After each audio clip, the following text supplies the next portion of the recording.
mengisi SPT tahunan ini, Oma? Rupanya, di balik kecantikan dan kelembutanmu, kau tidak go green, Ami. Sungguh terlalu. Lapor SPT tahunan memang harus menggunakan kertas, Kau Oma. salah, Ami. Kini lapor SPT tahunan cukup lewat e-filing aja. Lapor pajak pakai e-filing aja. E-filing, lebih awal, lebih nyaman. Assalamualaikum warahmatullahi wabarakatuh. Selamat sore kawan pajak semua. Ya, selamat datang ya di acara Tax Talk episode ketiga ya untuk hari ini bersama kami penyuluh pajak KPP Pratama Cibinong. Sebelumnya perkenalkan, nama saya Muzaki Nawawi ya, akan memandu untuk bincang-bincang pada sore hari ini ya. Saya nggak sendiri kawan pajak, saya ditemani oleh rekan saya Mas Haris. Halo Mas Haris. Halo Mas Egi. Iya, apa kabar Mas? Sehat ya? Sehat, alhamdulillah sehat. Gimana nih Mas Egi nih? Sehat juga kan? Alhamdulillah sehat. Semoga kawan pajak semua juga dalam keadaan sehat ya.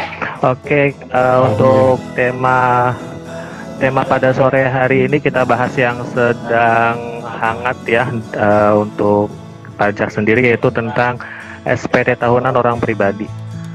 Oke, sebelum kita jelaskan tentang cara pelaporan SPT tahunan, boleh Mas Haris diterangkan dulu ya, SPT itu apa sih Mas? Iya, oke, terima kasih Mas Egi. Jadi kita flashback kembali nih kawan pajak untuk yang sebelum udah pernah lapor SPT tahunan gitu ya. Dan untuk yang baru pertama kali ya, jadi apa sih itu SPT tahunan? Yaitu SPT tahunan itu surat pemberitahuan.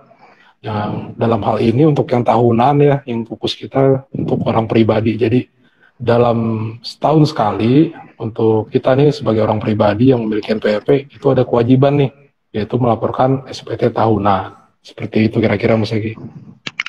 Oh, jadi tentang lapor pajak ya Mas ya. Oke, ini maksudnya pajak apa ya Mas? Apa pajak kendaraan gitu ya? Atau gimana ini Mas? Ya, bukan. Jadi mungkin ada kawan pajak nih yang kadang terkeliru gitu.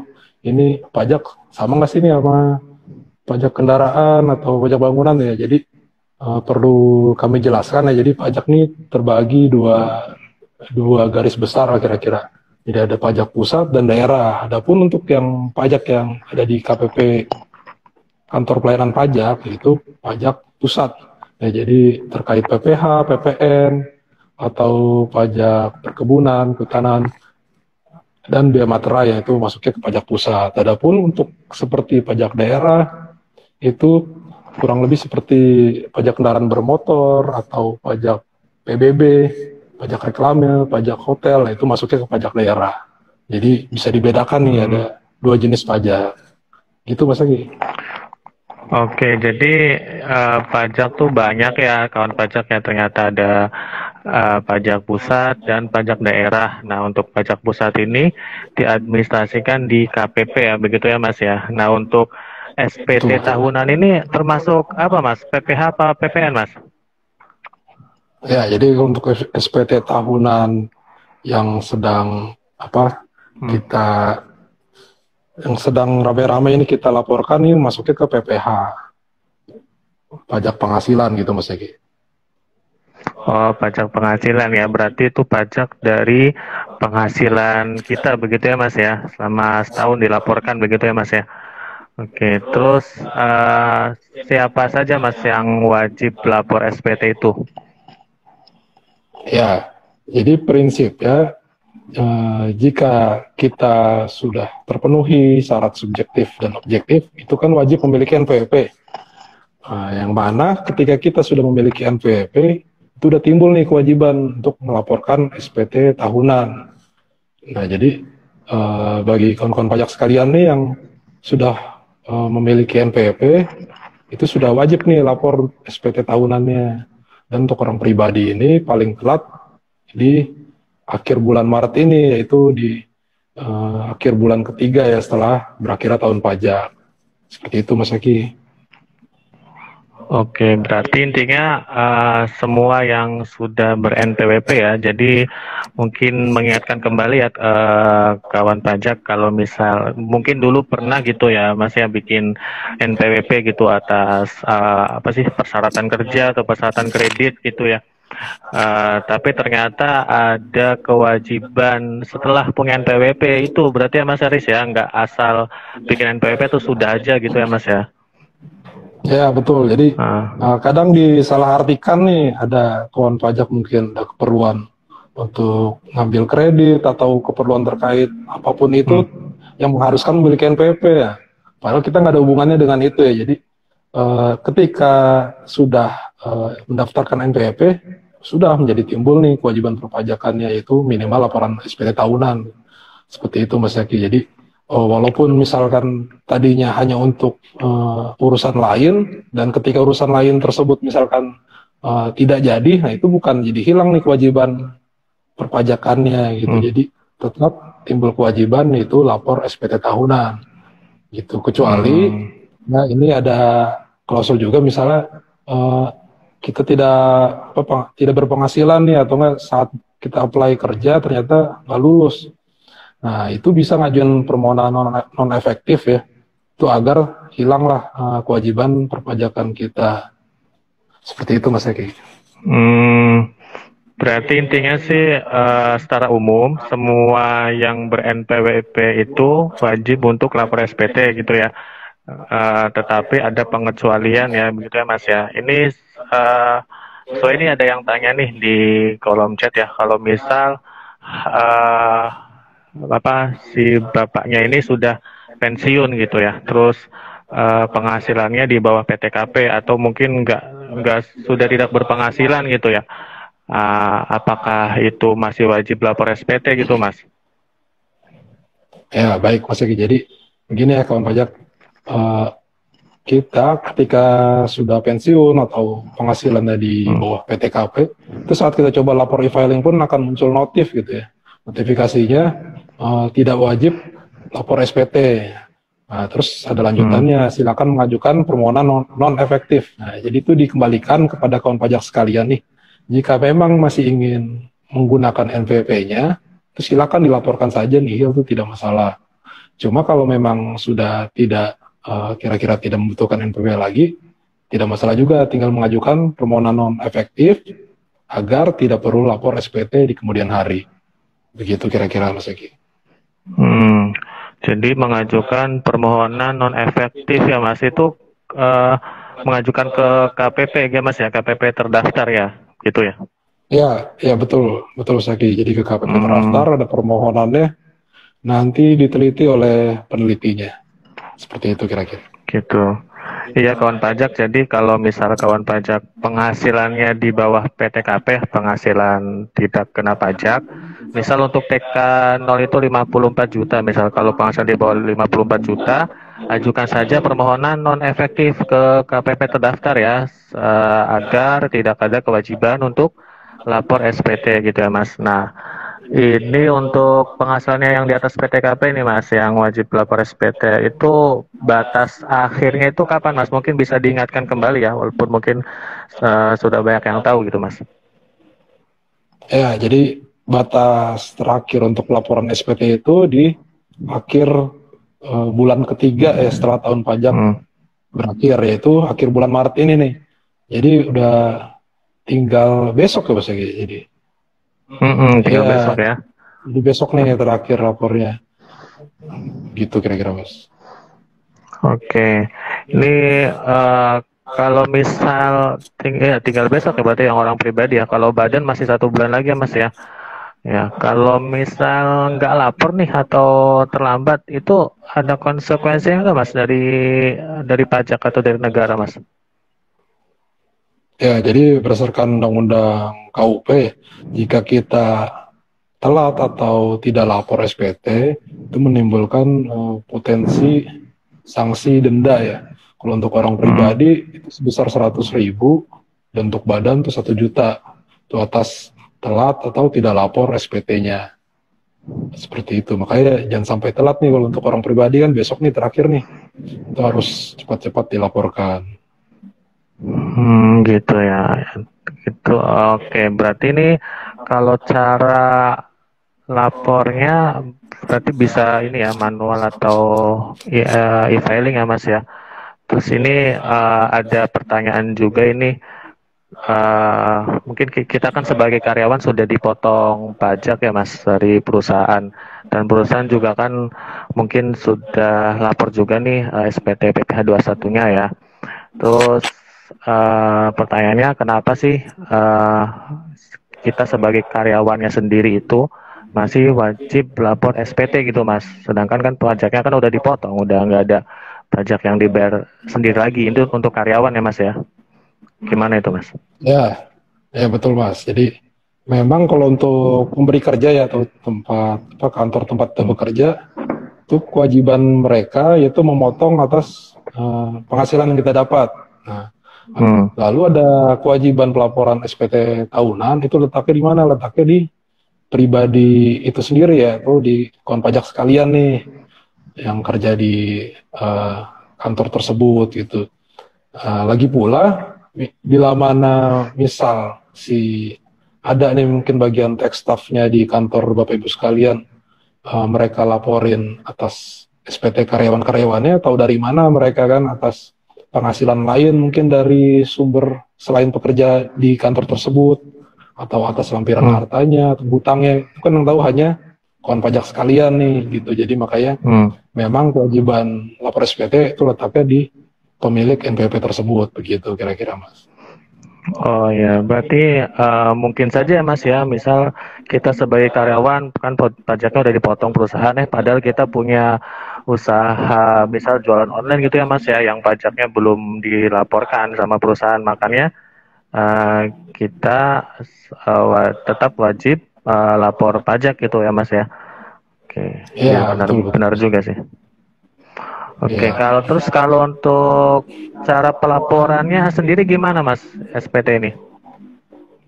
Ya, jadi lapor SPT itu ada dua cara, yang pertama manual atau elektronik. Manual itu bisa dengan menyampaikan ke KPP terdaftar, itu bisa langsung ke KPP-nya atau dikirim by pos atau jasa ekspedisi, itu yang pakai manual.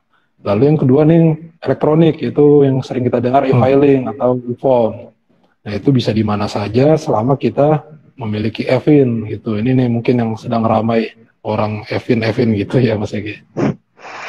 Iya nih dijawab juga nih Mas, banyak dari kawan pajak nih Bang e-fin Bang gitu. Gimana nih Mas? E-finnya katanya nggak diterima-terima nih Mas. Ya jadi mungkin sekedar diinformasikan ke kawan pajak sekalian. Jadi untuk di KPP kami sendiri saat ini yang masuk permohonan e-fin itu ribuan ya, bisa sekitar 5.000 ke atas itu permohonan e-fin. Yang tadinya mungkin di musim-musim selain musim lapor SPT itu mungkin hanya 1, 2 atau 10 wajib pajak gitu, makanya cepat, bahkan bisa ditunggu. Ini kalau kita bicara ribuan, sedangkan e-fin ini sifatnya rahasia ya, nah itu kayak kita butuh waktu yang lebih panjang gitu. Jadi kita harus teliti dulu, ini memang benar gak yang meminta e-fin ini memang yang berhak atau tidak, seperti itu. Karena dengan e-fin ini bisa untuk registrasi akun DJP online untuk laporan SPT kawan-kawan pajak sekalian, ataupun bahkan bisa meriset password akun DJP online kawan pajak sekalian nih. Makanya e-fin ini benar-benar kami teliti sebelum kami sampaikan ke yang berhaknya, seperti itu. Iya, jadi intinya sih tetap kita proses ya Mas ya, sesuai dengan urutan antrian ya Mas. Kalau misal kawan pajak mungkin yang terdaftar di KPP Cibinong belum dapat e-fin, kalau belum dibalas ke DM ini di di Instagram ini ada kontak layanan ya untuk ke KPP, silakan di follow up aja. Dan sebenarnya dari kita sendiri juga sudah ada kelas pajak ya Mas dari Januari, dari Februari itu untuk cara pelaporan SPT, tapi mungkin karena banyak yang baru lapor SPT sekarang ya Mas ya, jadi menumpuk di akhir Maret ini gitu ya Mas. nih mungkin pesannya untuk kedepannya ke kawan pajak gimana Mas, biar apa ya, untuk pelajaran kita ke depan ya, biar lapornya mungkin tidak mepet di tanggal 30 atau 31 nih Mas. Gimana? Ya, ya jadi begini ya kawan pajak ya. Biasanya kita mendapatkan bukti potong nih dari pemberi kerja itu di bulan Januari atau di awal-awal Februari lah. Nah, sebenarnya dari situ kita sudah bisa siap-siap tuh untuk lapor SPT tahunan. Nah, untuk yang terkait Evin, untuk yang sebelumnya sudah pernah minta Evin, aktivasi Evin, itu sebenarnya ada triknya biar kita tidak lupa ya. Saya pribadi pun nggak pernah ingat Evin saya itu berapa. Nah, itu tinggal kita save aja di kontak handphone gitu misalkan ya. Itu bila mana kita ganti handphone pun tetap kesimpan gitu, misalkan ke Gmail kita gitu kan. Dan bahkan Evin ini tidak perlu lagi ya selama kita tidak lupa password DJP online kita. Jadi Evin ini kan gunanya saat registrasi saja atau saat kita lupa password DJP online. Itu bila mana menggunakan laporan SPT tahunan via elektronik atau e-filing tadi. Jadi sebisa mungkin nih ke depannya begitu nanti sudah dapat Evin-nya, tolonglah disimpan atau ya passwordnya kalau bisa ya yang mudah kawan pajak ingat nih gitu. Jadi jangan usah yang sulit-sulit gitu, pokoknya kalian bisa ingat karena ya wajar sekali ya setahun sekali dipakainya ya wajar lupa. Tapi kalau passwordnya mudah kita ingat, ya saya rasa nggak lupa lah gitu untuk tahun depan atau tahun berikutnya. Itu kira-kira Berarti sebenarnya Evin ini dibutuhkan cuma seumur hidup sekali ya, maksudnya cuma sekali ya saat registrasi ulang itu ya. Yang penting password tidak lupa ya, nggak perlu Evin lagi begitu, nggak perlu mengajukan lupa Evin lagi. Sebenarnya untuk saya sendiri netral nih Mas, jadi memang harus dari DJP juga ya harus melakukan perbaikan ya, terutama perbaikan proses bisnis dan perbaikan teknologi informasi dan komunikasi ya, biar gimana caranya untuk wajib pajak ini bisa lebih mudah gitu ya Mas ya untuk memiliki Evin gitu, atau mungkin kedepannya langsung bisa minta sendiri tanpa campur tangan dari petugas pajak misalnya Mas ya, itu kan lebih memudahkan wajib pajak gitu ya Mas ya. Tapi memang di lain sisi gitu, dari wajib pajaknya juga lebih aware lah dengan SPT tahunan gitu, maksudnya lebih awal untuk melaporkan biar nggak terburu-buru di tanggal 30 atau 31 ini begitu ya Mas. Jadi emang kedua belah pihak nih dari DJP atau maupun masyarakat wajib pajak intinya harus sama-sama sadar untuk melakukan perbaikan ya untuk kedepannya Mas ya. Jadi kita juga petugas pajak di sini nggak semerta-merta membela DJP ya gitu ya Mas ya. Jadi kita juga sebenarnya ngerti lah wajib pajak bagaimana, nanti mungkin bisa diusulkan ke pemangku kepentingan agar proses bisnisnya mungkin lebih disederhanakan, tapi tetap mengutamakan keamanan gitu ya Mas ya. Oke. Betul. Ini untuk pembahasan Evin, nanti kawan pajak bisa silakan. Sebenarnya salah satu trik lagi itu kalau terdaftar di KPP Cibinong, datang langsung Mas. Saya lihat kalau datang langsung itu lebih cepat diprosesnya. Jadi memang online juga datang langsung, tapi lebih cepat itu diprosesnya daripada yang online. Kalau online mungkin butuh sehari 2 hari ya, kalau datang langsung bisa di hari itu juga gitu Mas. Oke, untuk benar. Ya, dan itu juga tambahan lagi ya. Jadi kalau untuk Evin orang pribadi itu kan bisa diaktifasi atau lupa atau minta Evin kembali itu di KPP mana saja. Bahkan di website pajak.go.id pun di online live chatnya itu bisa juga gitu.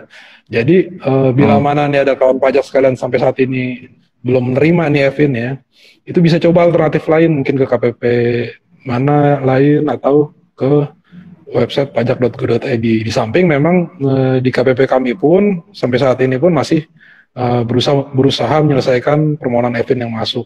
Dibantu juga relawan pajak yang ada. Seperti itu Mas Egi. Gitu, oke. Baik Mas. Ini kita pindah ya dari Evin ya, untuk selanjutnya kita coba nih Mas terangkan nih ke kawan pajak nih gimana cara lapor SPT secara e-filing nih kalau sudah punya Evinia gitu Mas. Ini gimana Mas caranya untuk lapor SPT e-filing Mas? Ya, jadi untuk pertama kali kita jika belum pernah daftar ya itu tentu pilih daftar dulu. Nah itu nanti setelah daftar ada isiannya tuh NPWP, lalu Evin-nya, baru emailnya. Nanti muncul link aktivasi ke email kawan pajak sekalian, diklik. Nah baru nanti bisa kita login dengan menggunakan username NPWP kita beserta password yang kita buat tadi di saat kita daftar tadi. Nah, setelah itu ya untuk lapor orang pribadi itu kita pilih nih e-filing. Ya, jadi orang pribadi juga nih Mas Eki itu kan terbagi lagi nih ada 3 form yang kita kenal. Jadi ada 1770 polos, lalu ada 1770S dan SS. Nah, adapun pembagiannya bagaimana untuk yang bekerja ya sebagai karyawan atau ASN.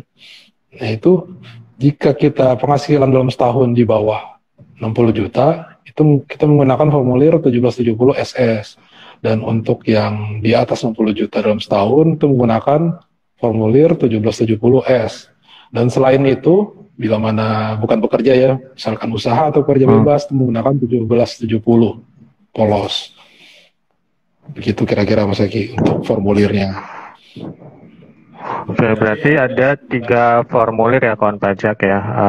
Oh ya, sebelum 3 formulir berarti ada 2 pilihan ya Mas ya, ada e-filing dan e-form ya Mas ya. Betul ya? Iya. Kalau e-filing itu untuk intinya untuk karyawan ya. Ya, kalau e-form untuk WP pengusaha gitu ya Mas.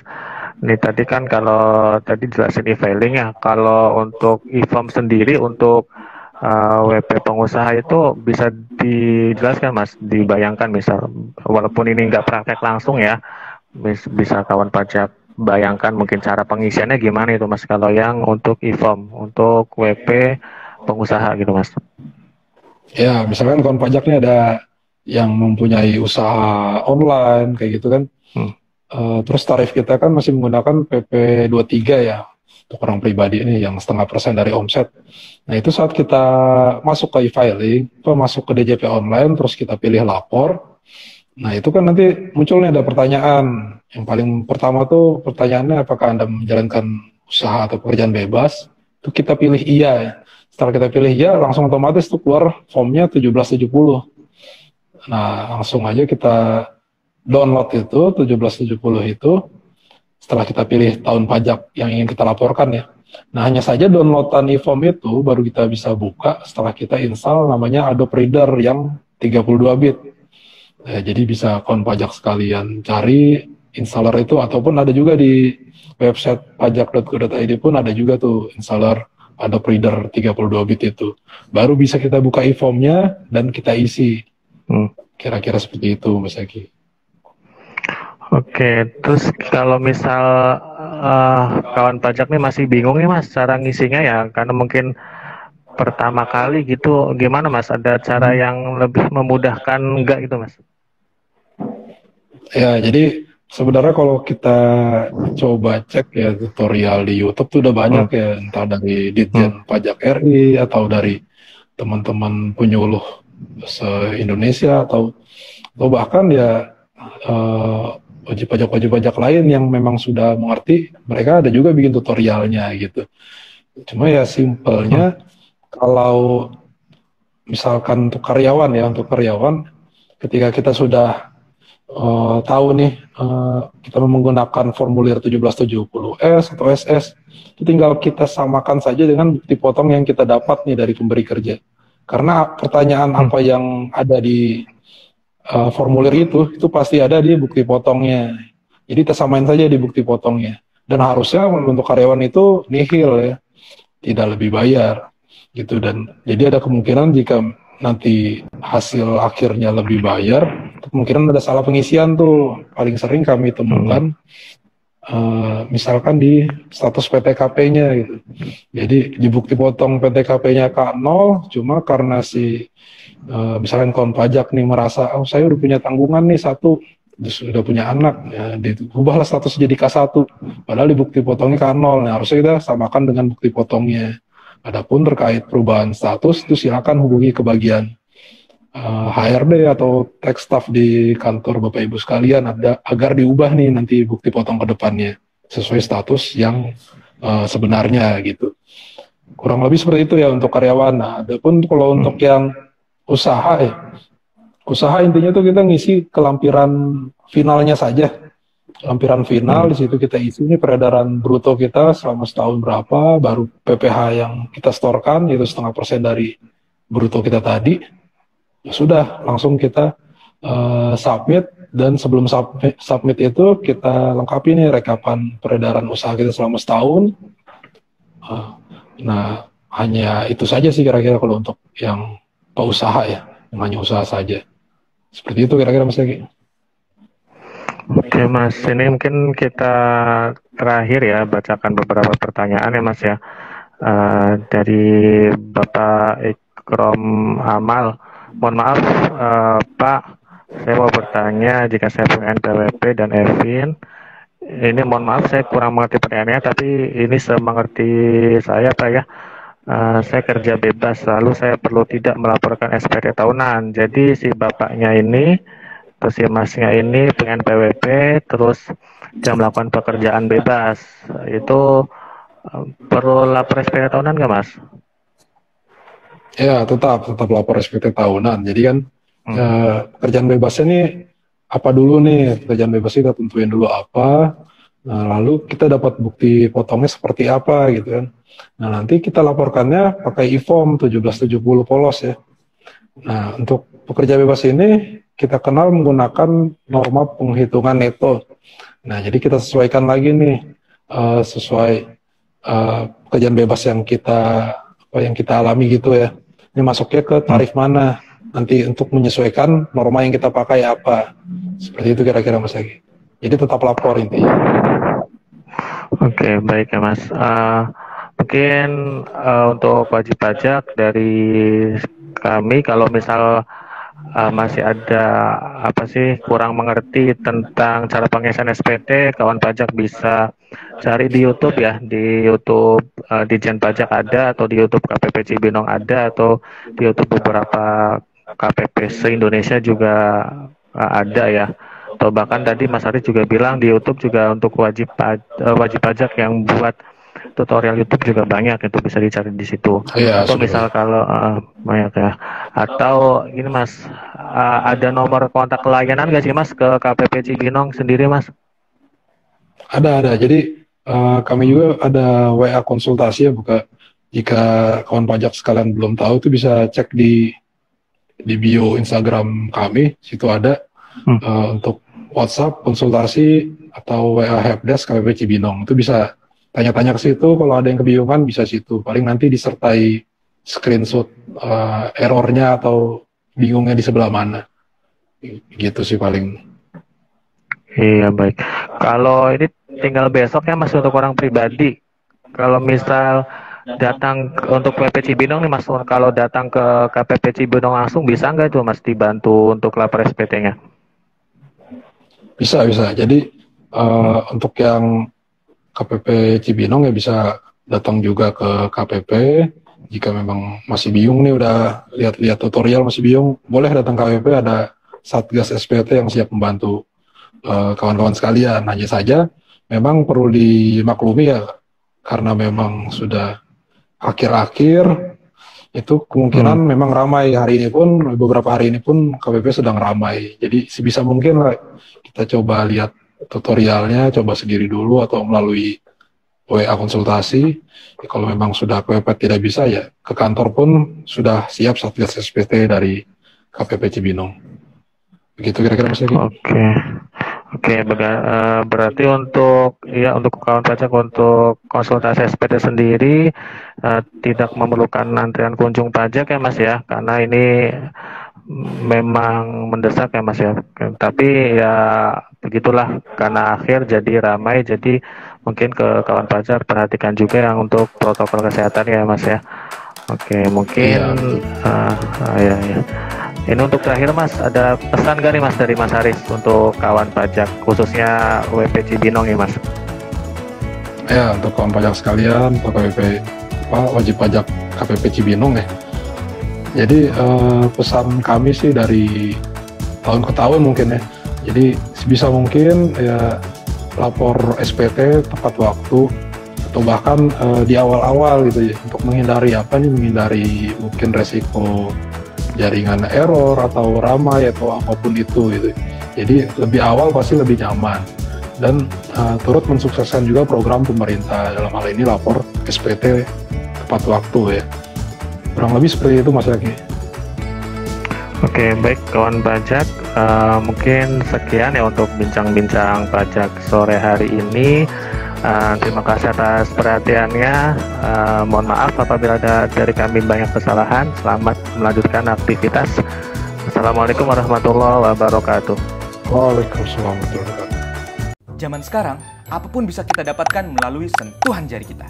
Kamu pun harus coba lapor pajak dengan sentuhan jari kamu. Cukup akses djponline.pajak.go.id dan dapatkan kemudahan pelaporan pajak melalui genggaman kamu. E-filing lebih awal, lebih nyaman.